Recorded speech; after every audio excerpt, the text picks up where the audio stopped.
Tinapay mula sa langit. A daily morning devotion with CRC Family.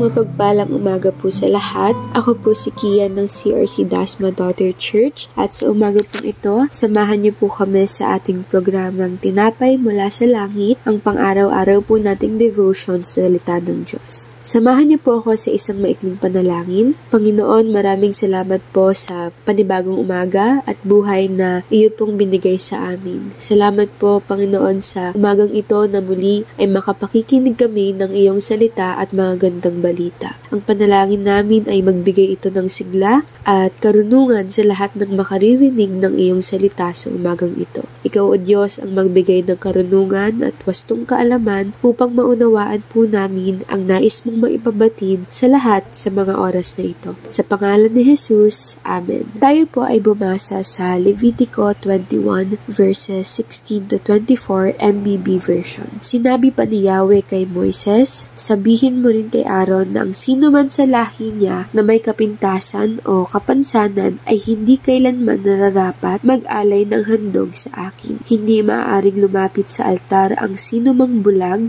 pilay, may sira ang muka at may kapansanan sa katawan, may balis sa paa o kamay, may depekto sa mata, may sakit sa balat, kuba, unano o isang kapon. Sino mang may kapintasan sa lahi ni Aaron ay hindi maaaring maghandog kay Yahweh. Hindi nga siya maaaring maghain ng pagkaing handog dahil sa kanyang kapintasan. Maaari siyang kumain ng anumang handog sa Diyos, maging ito'y ganap na sagradong handog. Ngunit hindi siya maaaring lumapit sa altar dahil sa kanyang kapintasan. Kapag lumapit siya sa altar, iyon ay paglapastangan sa aking santuaryo. Ako si Yahweh, ginawa kong banal ang mga iyon. Narito po ang paliwanag sa mga talata na ito. Ang mga talatang ito ay naglalatag ng mga partikular na kondisyon para sa pagkakasala ng mga inapo ni Aaron mula sa pagganap ng ilang tungkulin ng pari. Iniutos ng Panginoon na wala sa mga inapo ni Aaron na may kapintasan ang maaaring lumapit upang mag-alay ng mga sakripisyo o maghandog ng mga alay sa Diyos.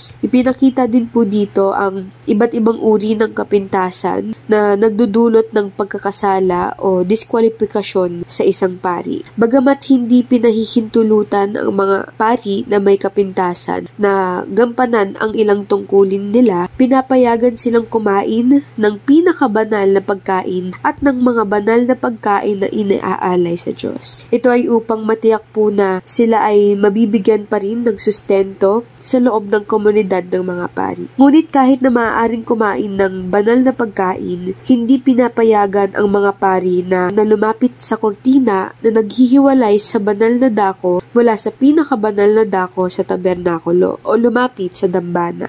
Ang dahilan nito ay ang kanilang mga kapintasan na maaaring ituring na simbolikong marumi at maaaring lapastanganin ang santuaryo. Binibigyang diin din po dito ng mga talatang ito ang kabanalan ng santuaryo at ang pangangailangan na ang mga naglilingkod dito ay walang pisikal na kahinaan o kapintasan.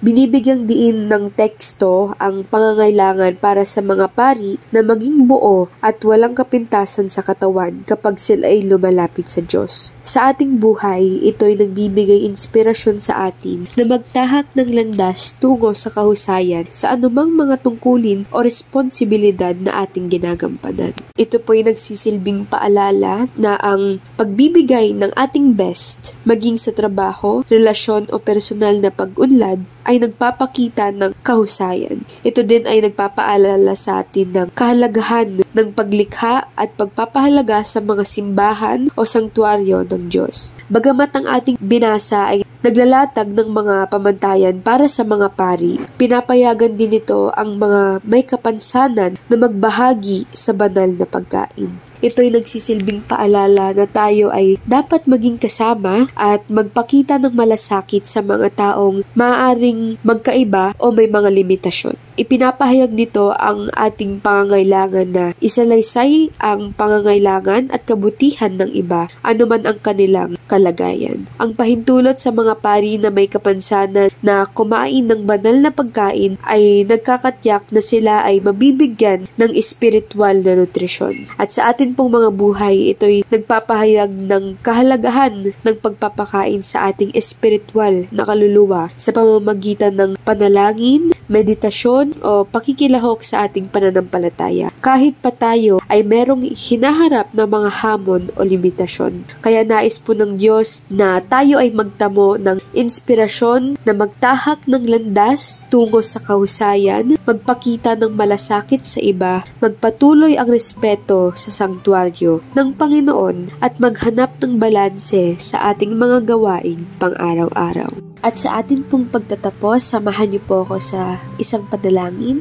Panginoon, sa aming pagtitipon ngayong araw, kami po'y nagpapasalamat sa inyong biyayang walang sawa. Inyong ipinakita sa amin ang inyong pagmamahal, kaalaman at gabay sa bawat hakbang ng aming mga buhay. Hinihiling po namin na inyong patnubayan ang aming mga puso at isipan sa mga araw na darating. Tulungan ninyo kaming maging mabuting lingkod sa inyong mga plano at isabuhay ang mga aral na aming natututunan mula sa inyong salita. Kami po ay humihiling ng kaligtasan at pagpapala. Patnubayan ninyo kami sa aming mga tahanan at ang aming mga pamilya. Palakasin niyo po ang aming pananampalataya at bigyan ninyo kami ng lakas upang malampasan ang mga pagsubok na aming kakaharapin.